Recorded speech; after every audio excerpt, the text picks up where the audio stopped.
Just a quick review of this Amazon key finder.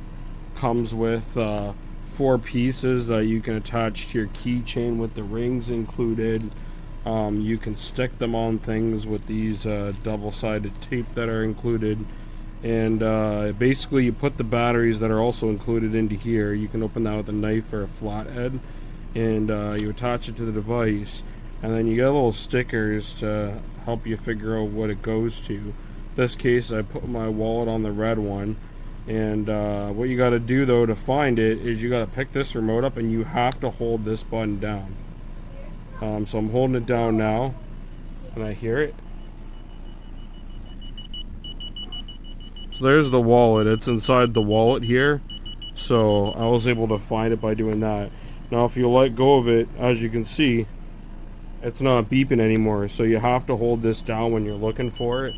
That seems to be very critical with this. Otherwise it works great. I found it very helpful to find objects that I lose within a small area, so